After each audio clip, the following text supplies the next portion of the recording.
Hey everyone, and welcome to this guide on the best heroes for new players in Dota 2 patch 7.29b. In this guide, I'll be going through each of the 5 positions and recommending to you 5 heroes per position to help you get started in Dota 2. Now, one thing I will mention, and has to be mentioned, is that there are heroes in each of these positions with higher win rates. However, those heroes may be heroes with greater complexity that I would not necessarily recommend for new players. For instance, the top win rate hero in the mid lane is Meepo in lower MMRs, and I do not recommend, if you're a new player, that you try Meepo, because he requires a very specific way of playing that requires you to completely change your hotkey layout. He's a very complex hero, one of the hardest in the game, so I recommend someone like DK. Let's get started. Let's talk about the Safe 1 carry. Now, Safe 1 carry is characterized by a hero that needs to gather as much farm as quickly as possible. They often start weak, and they get stronger in the late game and ultimately win the game for the team. There are 5 that I recommend in the current patch, all of which with above 50% positive win rates. We have Wraith King. Wraith King is a prototypical fantastic beginner carry because he has a stun. He has a ton of DPS potential with right-click damage, and his ultimate is basically a free life. He's very farm-centric. It's very important that you use his skeletons to farm the jungles around you and to build up your net worth. Spectre has recently been buffed. Spectre saw a ton of nerfs in the previous patch, which she was without question one of the strongest carries in the game, and now has been brought back up.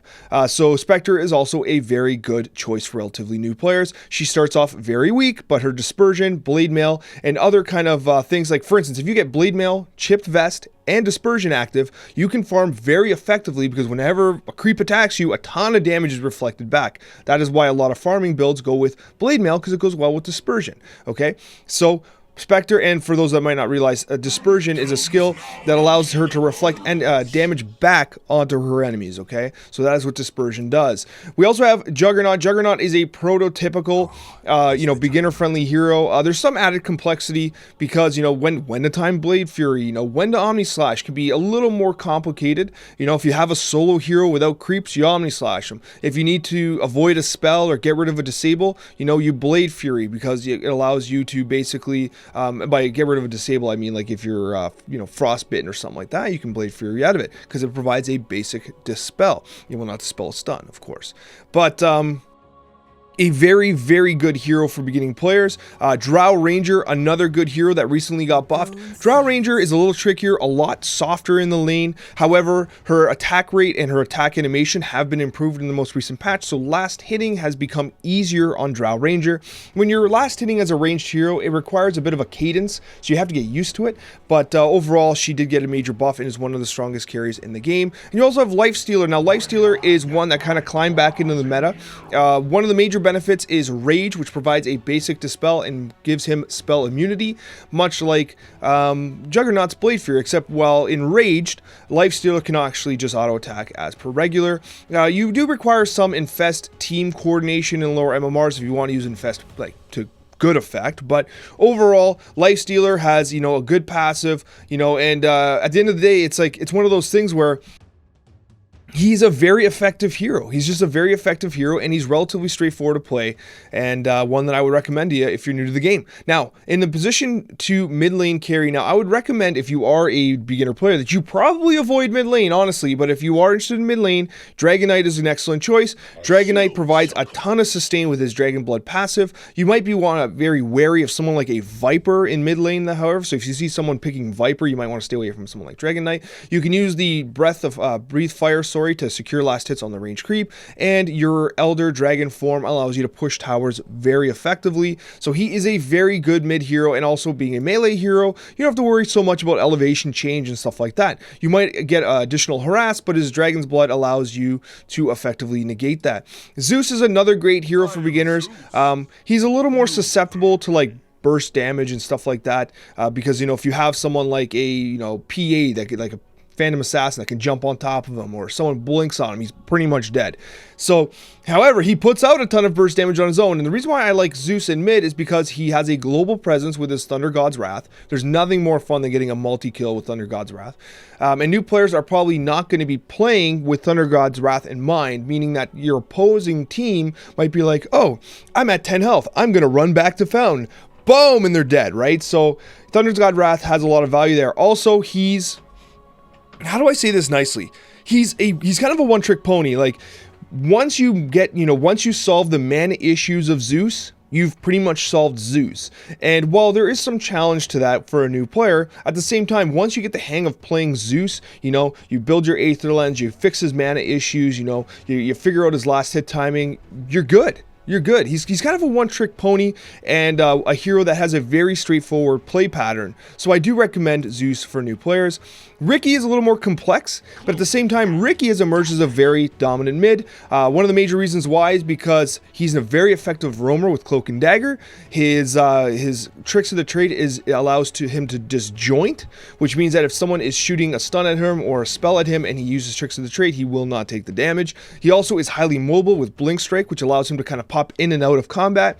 And later in the game, Smokescreen is a very effective lockdown for spellcasters. But at the end of the day, you get into mid, you get to level 6, you get a quick Diffusal Blade, and you start roaming, and you just start murdering everyone on the field. He takes advantage of his leveling very, very early with a power spike, and very few people can kind of combat him, which is very beneficial. Now next is Huskar. Huskar has seen some buffs this patch, but also has been toned back a little bit. The major reason why Huskar is so strong right now is mainly because of his Agnum's Shard, which is Inner Fire's upgrade, which allows him to cast it while disabled. It lowers the cooldown and allows him to apply a movement speed slow and a regeneration reduction as well. Which is incredible about this is that it's just a damn good spell. At the end of the day, it's just a damn good spell. It allows for, a whole back of, a ton of knockback. It clears people off and does a ton of damage, allows him to focus with Burning Spear. And again, Life Break is a great spell as well that pierces spell immunity.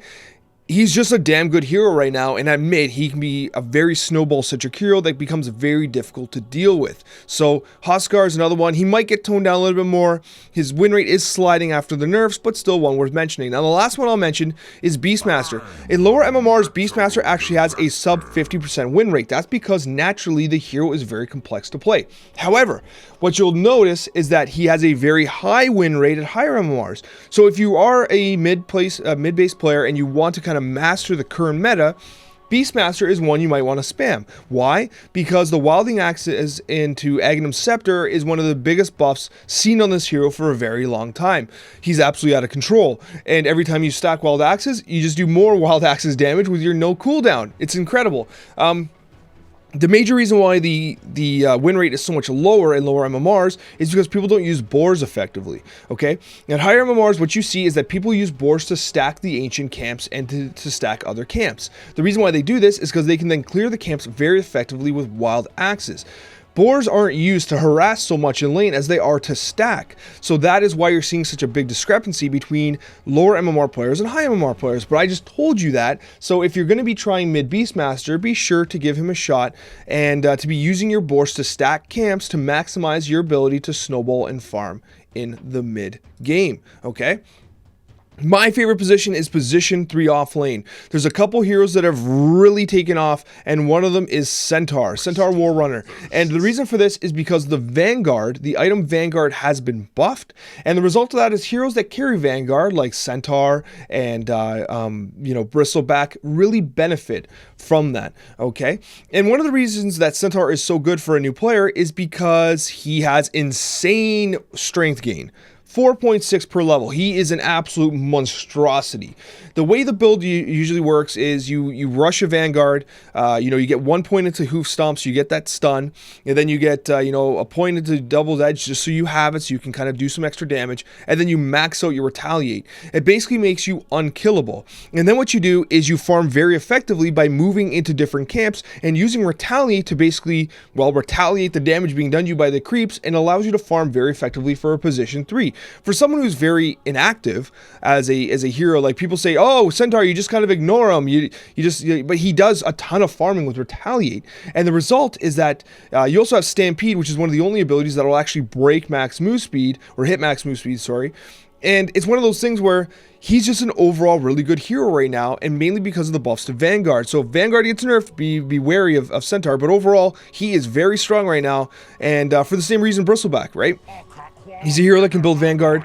He's a hero that benefits from things like Crimson Guard and stuff like that. He's very tanky. He's also very good because Quill Spray, especially newer player brackets, it'll stack up and very quickly.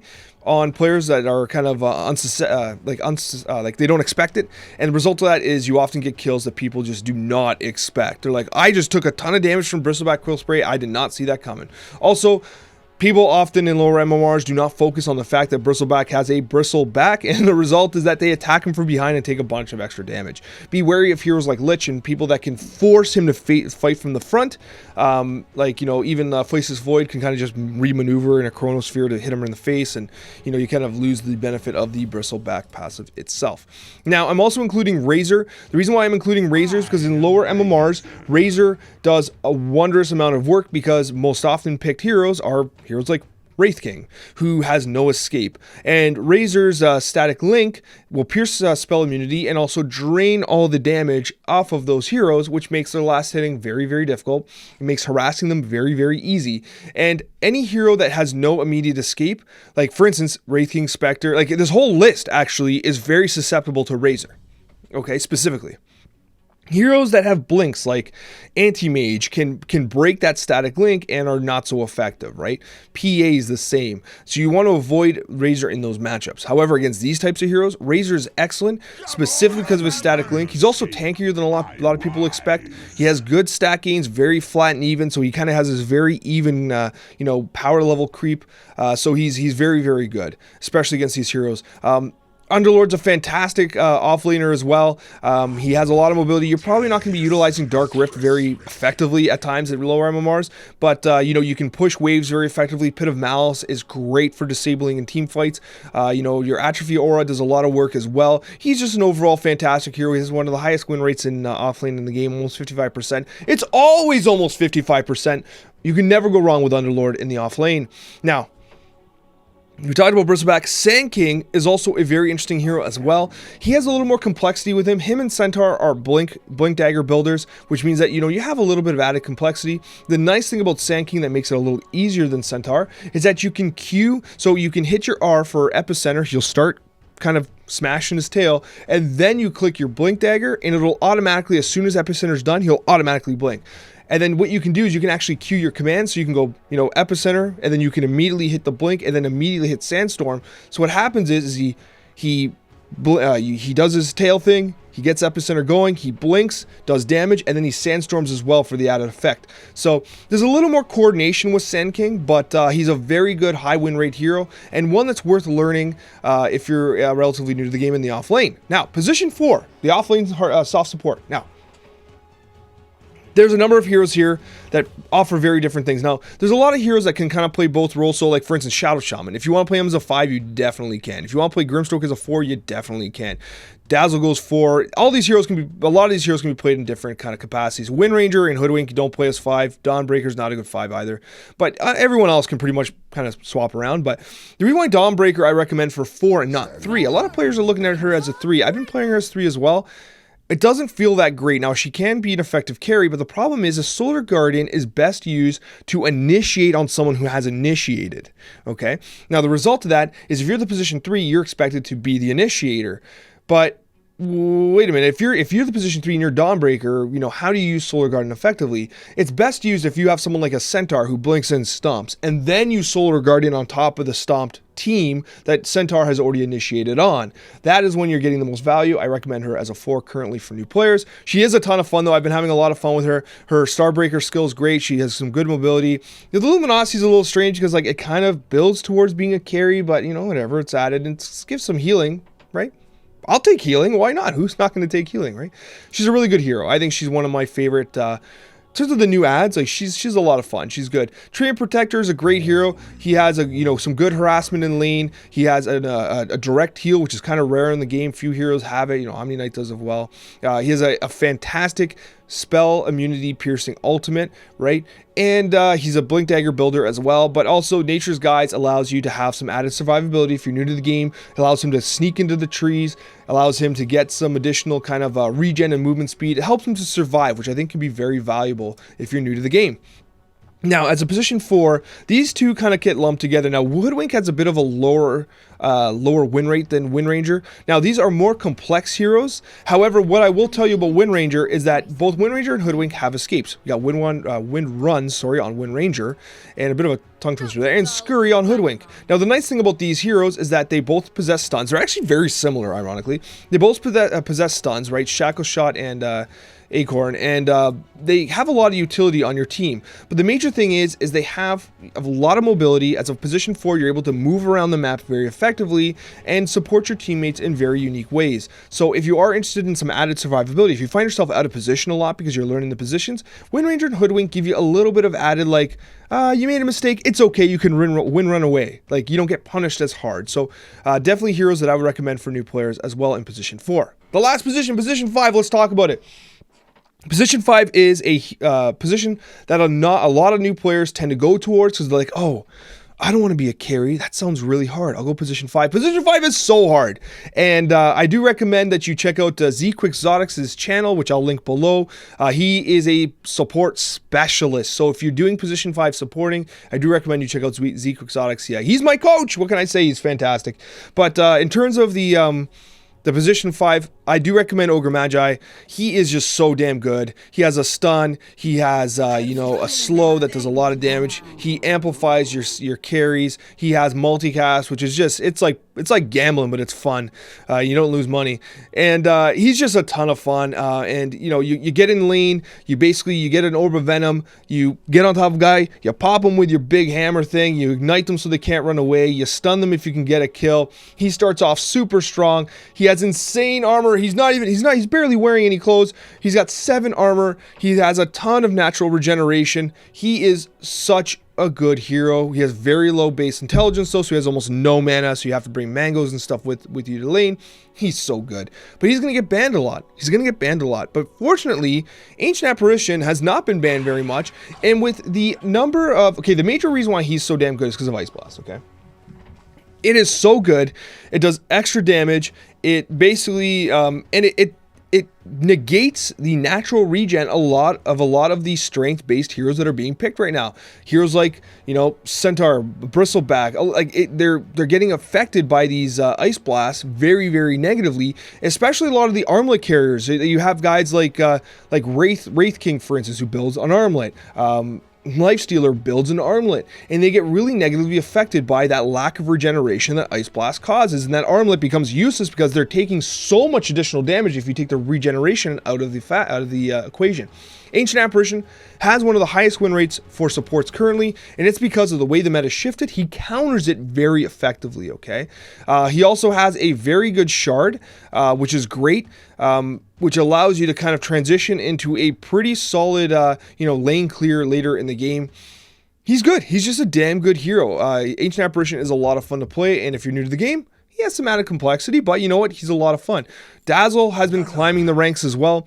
Dazzle's really good. We've seen some like buffs to Shallow Grave to make it a little more beginner friendly, right? You're seeing some cooldown reduction, cast time improvement, stuff like that, because there's nothing worse as a new player than missing Shallow Grave and then your teammates getting super angry. However, Dazzle is a pretty effective healer right now. You know, again, he has a very good heal in Shadow Wave, and you know, he's just a good hero right now. He's just very strong for the position 5. Jakiro, he's one of the stewards of position 5. He's always been good. He benefits from having dual breath, which allows you to clear waves. He can defend towers with macro pyre.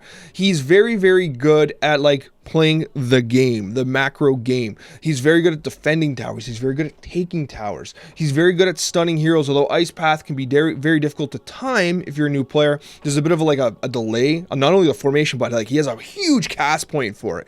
So it takes some practice to play Jakiro, but he is very good at doing the basics of defending and pushing objectives, which is what your goal is if you want to win games in Dota 2. And finally, Grimstroke, who can be played as a position 4, a 5, a mid. He's very, very in the meta right now. The reason why I put him near the back of the list, despite being one of the higher win rates, is because you need some teammate synergy with Inkswell. You cast Inkswell, you need them to initiate and then basically stun everybody. And if people don't initiate very effectively in lower MMRs, then Inkswell loses some of its appeal because people are unfamiliar with Grimstroke. You know, you're not going to get Soulbind, you're not going to get heroes like Doom picked in your lower MMRs who can really benefit from Soulbind. So Grimstoke is in a weird spot where he's a very good hero, but like he's not always being used effectively in lower MMRs. Like I see it in my games all the time, and so it's something worth noting as well. But guys, if you have any questions, let me know, and most importantly, if you want to see guides on these specific heroes, let me know in the comments which ones you are most interested in, and perhaps we can make that a reality to give you guys more in-depth hero guides, builds, and item builds as well for each individual hero. But guys, thank you so much for watching, and a very special thank you to all of our wonderful subscribers. Hope this video helped you, and take care guys, and have yourselves an absolutely wonderful day.